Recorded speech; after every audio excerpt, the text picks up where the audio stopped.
Hello hello hello आप सभी दोस्तों को एमआर का बहुत बहुत नमस्कार। आज हम लोग सीटेट 2026-30 के लिए चाइल्ड डेवलपमेंट एंड पैडागोजी के पीवाईक्यू सॉल्यूशन करने वाले हैं, जिसका आज डे 5 है। सबसे पहले हम लोग डे 1 टू डे 20 के तरफ मूव करेंगे, जिसमें आज हमारा डे 5 है और पेपर 1 और पेपर 2 दोनों से क्वेश्चन लिया गया है और 15 पीवाईक्यू एवरी डे हम लोग सॉल्व करने वाले हैं, जो टोटल 300 पीवाईक्यू हो जाएगा। वो मोर देन इनफ है एग्जाम के पॉइंट ऑफ व्यू से चाइल्ड डेवलपमेंट एंड पेडागोजी के लिए। इंग्लिश एंड हिंदी दोनों मीडियम ऑफ इंस्ट्रक्शन रहेगा। क्वेश्चन हमारा हिंदी और इंग्लिश दोनों में रहेगा। चलिए नेक्स्ट क्वेश्चन जो है पहला हमारा, उस पे आते हैं। Dash is the primary agency of socialisation for very young children. बहुत छोटे बालकों के लिए डैश समाजीकरण की प्राथमिक संस्था है। Print media, religious organisation, school या फिर इमीडिएट फैमिली। तो हम सभी को पता है फैमिली जो है परिवार, हमारा आस पड़ोस, और परिवार जो है पहला जो है हम लोगों का सोशलाइजेशन का एजेंसी या एजेंट है, इसीलिए तत्कालीन परिवार को हम लोग सही मानेंगे। डी जो है हमारा आंसर हो जाएगा। नेक्स्ट क्वेश्चन की तरफ मूव करेंगे। Lev Vygotsky suggest that cognitive development is a product of dash. Lev Vygotsky के अनुसार संज्ञानात्मक विकास डैश का उत्पाद है। Genetic predisposition, Mir observation and imitation, social interaction, identity of formation, है ना, आइडेंटिटी फॉर्मेशन कह सकते हैं इसको। तो हम लोग डायरेक्ट देखेंगे, जब लेव वाइगोट्स्की की बात हो जाएगा तो डायरेक्ट हम लोग सोशल इंट्रैक्शन, सामाजिक संपर्कता पे जो है टिक लगाएंगे, क्योंकि सोशल इंटरेक्शन जो है वो लेव वाइगोट्स्की का ही थ्योरी है। इसीलिए हम लोग सोशल इंटरेक्शन की बात जो है लेव वाइगोट्स्की ही ज्यादातर करते हैं, इसीलिए सोशल इंटरेक्शन में लेव वाइगोट्स्की को हमेशा टिक मारेंगे। नेक्स्ट क्वेश्चन की बात करेंगे। Who among the following believe that human activity take place in cultural setting and can not be understood part from these setting. फिर से ये जो है लेव वाइगोट्स्की की ही बात कर रहा है। कल्चरल सेटिंग या फिर जो है सोशल इंटरेक्शन, सामाजिक अंतःक्रिया की जब भी बात होगी लेव वाइगोट्स्की आएगा यहाँ पे। तो यहाँ पे डी जो है लेव वाइगोट्स्की सही हो जाएगा। पियाजे जो है वो जो है कहता है कि जंगल में भी बच्चा को छोड़ के आओगे तो वो डेवलप हो ही जाएगा, लेकिन लेव वाइगोट्स्की कहता है सामाजिक अंतःक्रिया से ही बच्चा सीखता है। नेक्स्ट बात करते हैं। The moral reasoning of children based on being obedient for avoiding punishment characteristic dash of Lawrence Kohlberg theory of moral development. Lawrence Kohlberg जो थ्योरी ऑफ मॉरल डेवलपमेंट दी है उनके अनुसार कह रहा है pre conventional level, post conventional या conventional, formal conventional level कौन सा होगा। लॉरेंस कोलबर्ग के नैतिक विकास के सिद्धांत के किस चरण पर बच्चों के नैतिक तर्क दंड से बचने हेतु आज्ञाकारी होने पर आधारित है। तो हम सभी को पता है कि लेवल 1 का स्टेज 1 जो है वही है कि पनिशमेंट एंड ओबीडियंस ओरिएंटेड, यानी प्री कन्वेंशनल लेवल जो है हमारा पूर्व परंपरागत स्तर, ये सही हो जाएगा, बाकी सब गलत हो जाएगा, इसीलिए ये जो है सही आंसर होगा। नेक्स्ट क्वेश्चन की तरफ हम लोग देखेंगे कि which of the following intelligence type is not proposed by Harvard gardener in the theory of multiple intelligence. Harvard gardener ने अपने बौद्धिक सिद्धांत में निम्न में से किस बुद्धि प्रकार को शामिल नहीं किया है। यहाँ पे पूछा गया। 8 प्रकार का जो है वो दिए थे intelligence, multiple type of intelligence, जिसमें जो है पहला है न्यूरिस्टिक intelligence, spatial intelligence, comprehension intelligence और इंटरपर्सनल इंटेलिजेंस। कंप्रीहेंशनल इंटेलिजेंस जो है बुद्धि, इसको जो है वो नहीं दिए थे, बाकी न्यूरलिस्टिक, स्पेशियल और इंटरपर्सनल वो दिए थे, इसीलिए सी जो है सही आंसर हो जाएगा। और एनसीईआरटी के द्वारा जो 8 दिया गया है हिंदी में यहाँ पे है, आप लोग इसको रोक करके लिख लीजिएगा अपने नोटबुक में या फिर जहाँ पे, अगर याद ना हो तो, याद है तो अच्छी बात है। और इंग्लिश में है कि लिंग्विस्टिक पहला, फिर दूसरा logical mathematic, spatial, body kinesthetic, musical, interpersonal, intrapersonal and naturalistic. ये 8 प्रकार का जो है इंटेलिजेंस है। नेक्स्ट हम बात करेंगे। In order to address gender stereotype in the classroom it is important to. कक्षा में जेंडर रूढ़िवादिता को रोकने के लिए यह महत्वपूर्ण है कि make cross gender interaction restricted, अंतर जेंडर पारस्परिकता को प्रतिबंधित किया जाए।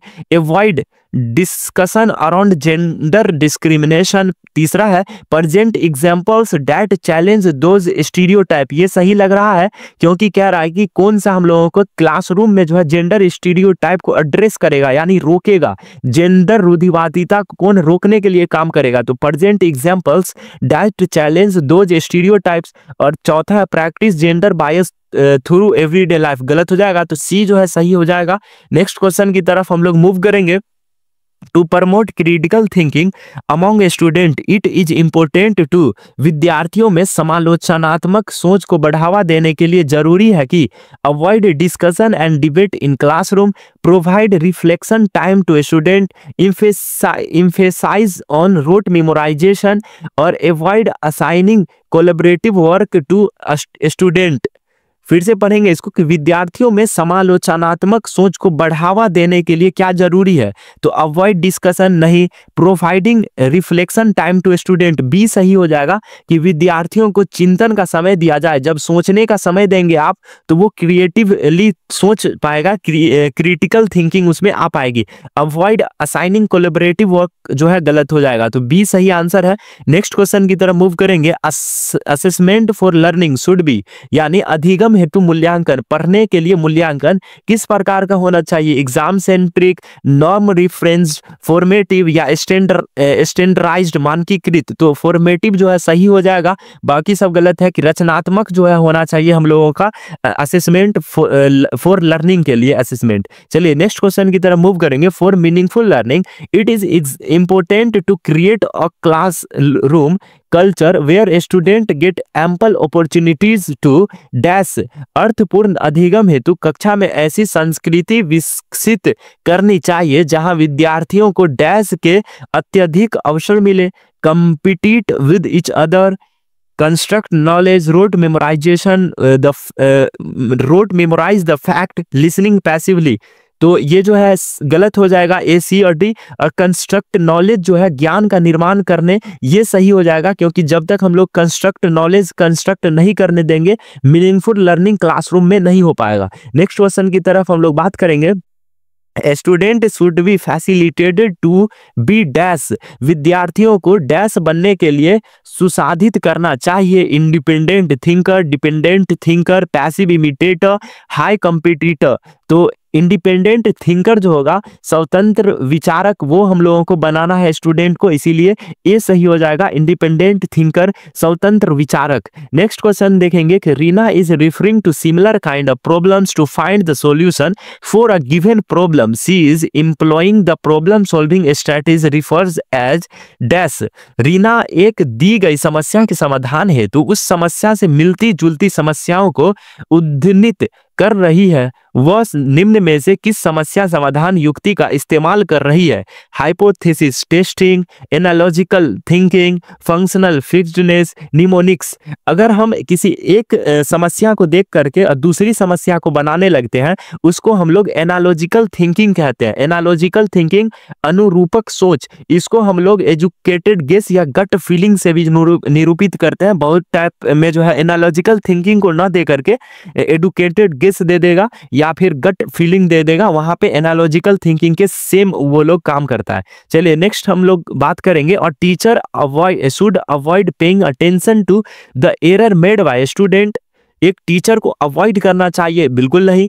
Errors have no significant in the process of learning, ये भी गलत हो जाएगा कि एक अध्यापिका को विद्यार्थियों द्वारा दी गई त्रुटियों पर कोई ध्यान नहीं देना चाहिए।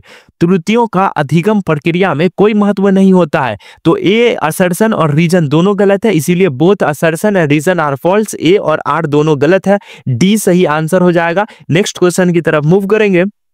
A student with learned helplessness hold a view of ability where inability cannot be improved by trying hard. What is this view of ability called? अधिगम असहायता से जूझते विद्यार्थी योग्यता का ऐसा दृष्टिकोण रखते हैं जिसमें मेहनत करके योग्यता में बढ़ावा नहीं किया जा सकता। योग्यता के प्रति ऐसा दृष्टिकोण क्या कहलाता है? Intuitive view, incremental view, mastery oriented view, learning optimist view. कौन सा व्यू कहलाएगा? जब हम लोग एक प्रॉब्लम को देख करके हम लोग सोचने लगते हैं कि ये कितना भी मेहनत कर ले हम लोग उसको सोल्व नहीं कर सकते हैं, उसको इंट्यूटिव व्यू कहते हैं। इसीलिए ये जो है सतव दृष्टिकोण एकल जो है वो सही आंसर हो जाएगा। और इंक्रीमेंटल व्यू वार्षिक दृष्टिकोण का मतलब है कि लर्न हेल्पलेसनेस स्टूडेंट जो है वो किसी समस्या को देख करके वो सोचे कि अगर हम मेहनत करेंगे तो इस समस्या का सॉल्यूशन ले लेंगे, तो इसको इंक्रीमेंटल व्यू कहेंगे। तो इस क्वेश्चन का सही आंसर इंट्यूटिव व्यू ए हो जाएगा, क्योंकि बच्चा कह रहा है यहाँ पे कि where in ability can not be improved by trying hard. कितना भी ट्राइंग हार्ड कर ले, कितना भी मेहनत कर ले तो इम्प्रूव नहीं हो सकता है, तो इसमें इंट्यूटिव व्यू आ जाएगा। नेक्स्ट क्वेश्चन की तरफ मूव करेंगे और ये लास्ट क्वेश्चन भी है, नहीं एक और क्वेश्चन है इसके साथ, लास्ट सेकेंड क्वेश्चन है ये। School should ignore emotional state of student. नहीं, इमोशनल स्टेज को कह रहा है इग्नोर करने के लिए स्कूल को, बिल्कुल नहीं। Ignore social context of student, बिल्कुल नहीं। Consider social context of student and ignore the construction of new knowledge, बिल्कुल नहीं। Consider emotional state of student and focus on construction of new knowledge, ये सही लग रहा है, क्योंकि विद्यार्थियों की भावनात्मक स्थिति के प्रति विचारशीलता होना चाहिए और नए ज्ञान के निर्माण पर ध्यान देना चाहिए। तो डी जो है वो सही आंसर हो जाएगा, ए बी सी गलत हो जाएगा इस क्वेश्चन का। नेक्स्ट क्वेश्चन की तरफ मूव करेंगे और ये हमारा लास्ट क्वेश्चन है कि which of the following factor does not contribute to effective and meaningful learning for student. निम्न में से कौन सा कारक विद्यार्थियों के प्रतिभाशाली और अर्थपूर्ण अधिगम से सहयोग नहीं करता है? चाइल्ड सेंटर्ड पेडागोजी, बाल केंद्रित शिक्षा शास्त्र, universal design for learning, standardized curriculum, constructivist approach of learning teaching. फिर से एक बार क्वेश्चन पढ़ेंगे, which of the following factor does not contribute to effective and meaningful learning. यहाँ पे डज नॉट कह रहा है कि चाइल्ड सेंटर पेडागोजी ये तो करेगा, यूनिवर्सल डिजाइन फॉर लर्निंग अच्छी बात है, स्टैंडर्डाइज्ड करिकुलम नहीं करेगा, यही गलत आंसर है। मानकीकृत पाठ्यक्रम, कंस्ट्रक्टिविस्ट अप्रोच ऑफ टीचिंग ये करेगा। और मीनिंगफुल लर्निंग के लिए जो है ना कि अर्थपूर्ण अधिगम के लिए कौन सा अच्छा नहीं है, तो स्टैंडर्डाइज्ड करिकुलम, मानकीकृत पाठ्यक्रम, तो सी सही आंसर हो जाएगा। नेक्स्ट क्वेश्चन जो है हमारा कंप्लीट हो चुका है आज का चाइल्ड डेवलपमेंट एंड पेडागोजी के लिए। अगर ये सीरीज आपको पसंद आ रहा है तो वीडियो को लाइक कर दीजिए, चैनल को सब्सक्राइब कीजिए और अपने दोस्त जो सीटेट की प्रिपरेशन कर रहा है उनको भी हमारा चैनल शेयर कर दीजिए या फिर प्लेलिस्ट हमारे चैनल का शेयर कर दीजिए, उससे हमारा काफी हेल्प हो जाएगा। इस वीडियो में इतना ही बात करेंगे। वीडियो पसंद आ रहा है वीडियो को लाइक कीजिए, चैनल को सब्सक्राइब कीजिए। मिलते हैं नेक्स्ट वीडियो में, तब तक के लिए ओके बाय, जय हिंद।